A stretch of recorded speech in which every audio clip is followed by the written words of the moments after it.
approaching storm may seem violent and destructive to us, but to nature, it's a new beginning in the cycle of life.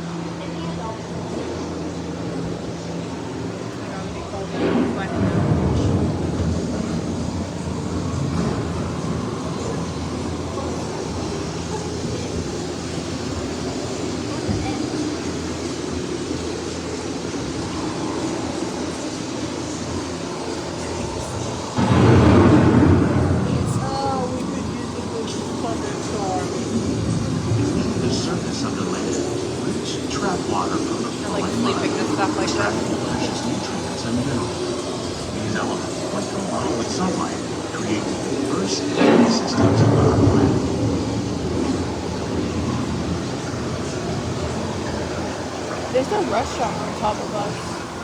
We've been there before.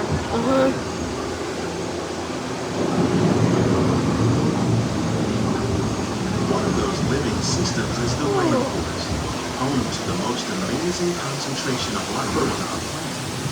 These dense and beautiful forests cover only a tiny portion of the Earth's surface, but they contain more than half of its plant and animal species. Rainforests are also extremely rich and productive living systems, providing us with oxygen, food, medicine, and other elements essential to our lives.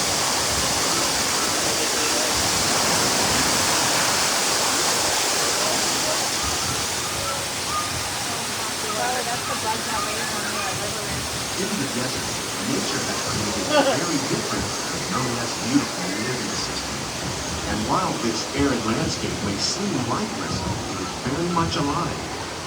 The plants and animals that have learned to survive in these harsh conditions make use of what little water they can find and avoid the scorching rays of the relentless sun. Oh my god, that sounds so good. I smell cinnamon buns. The American prairie once appeared as desolate as the desert, but over time, rainwater and nutrients gradually penetrated the hard surface of this land. Even the hooves of the mighty buffalo helped create the rich soil that would one day become home to the American farm.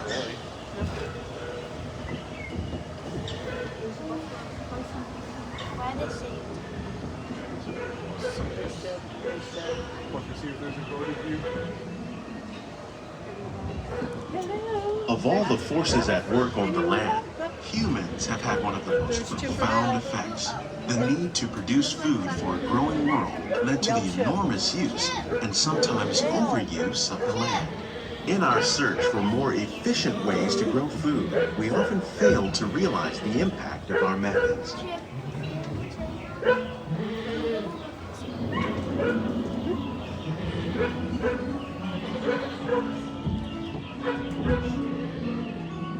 Today, we're learning to live with the land, discovering better ways to grow food that will assure both human and environmental well-being.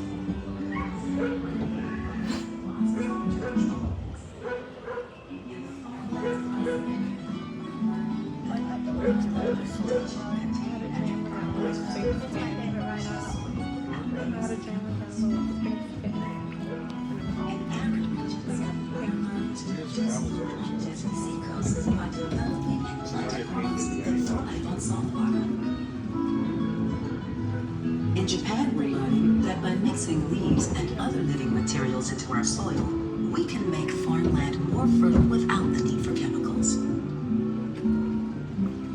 Here at Epcot, we're learning to reduce the need for chemical pesticides by breeding and using natural predators, like ladybugs and wasps, to control pests. In the farmlands across America, we're learning that by plowing under vegetation containing natural fertilizers, we can enrich the soil without the use of chemicals. In arid regions, How will we meet tomorrow's growing needs for food production, yet still respect the needs of the land? Some of the answers are being discovered just ahead.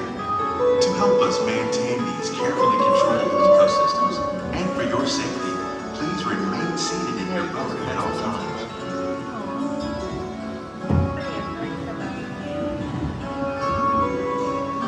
If the kids are going later, I'll just slide back just for this.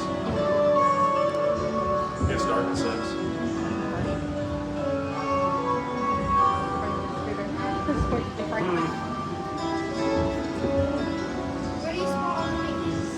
to our glimmering greenhouses, where scientists from Epcot and the U.S. Department of Agriculture illuminate the wondrous gifts we receive from the land.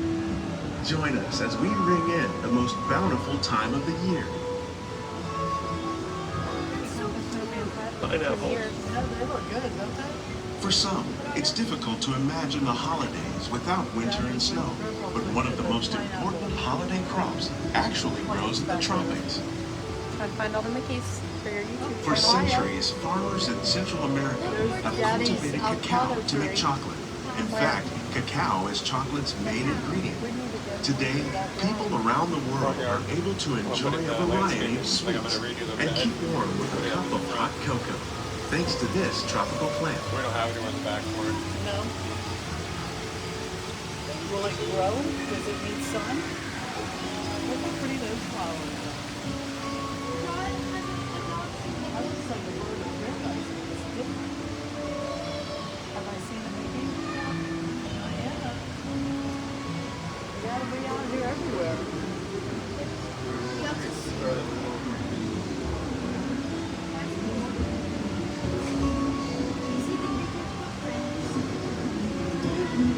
Is it real sand or is it concrete? It's real sand. It's all real. What they use for the rest. He's literally brushing it right there. Yeah. Well, I didn't see him because I was looking this way.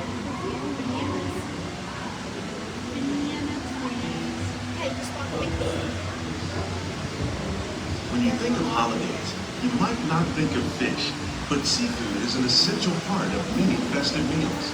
In parts of southern Italy, family and friends gather once a year to celebrate La Vigilia with a 7-course seafood dinner.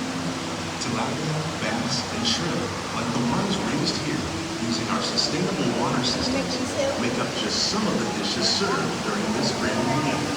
Today, in the United States, the tradition is known as the Feast of the Seven Fishes.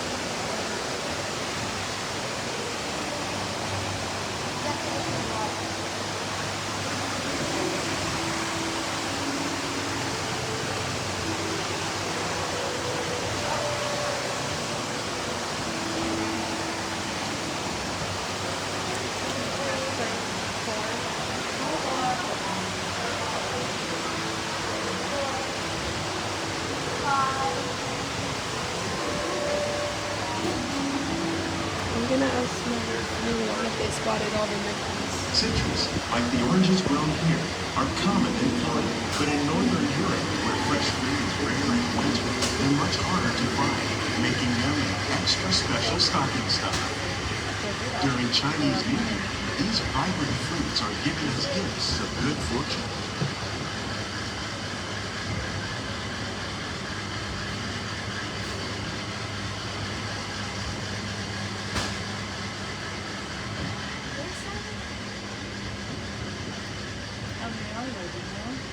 They say it's better to give than to receive. And in this greenhouse, we're celebrating the holidays by giving back to the land using innovative farming techniques.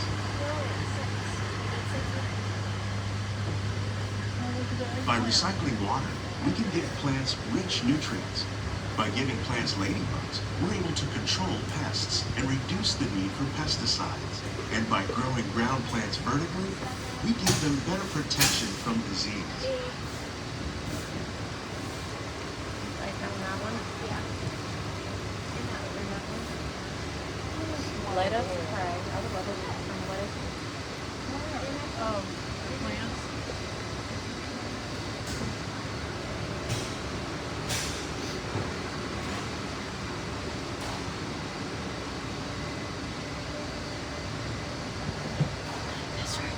With these gifts, our plants can grow an abundance of festive vegetables.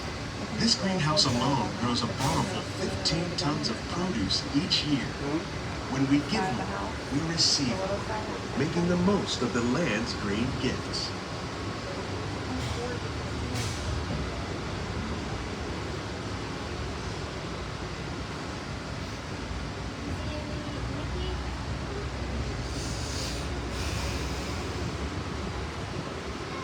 Cucumbers, a bowl for that. Many of the plants you see here help spice up the holidays. Red, orange, The yellow, bark green. of cinnamon trees, Did you see like that? the one Rainbow. growing beside you, is used to make cinnamon sticks. Like Do you the like white eggnog? apples. You can thank nutmeg for its signature taste.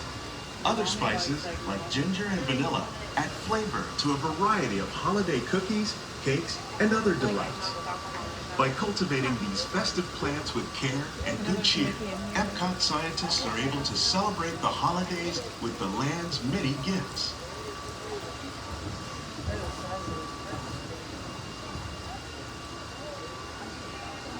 That's fertilizing all the food here, but that's just food.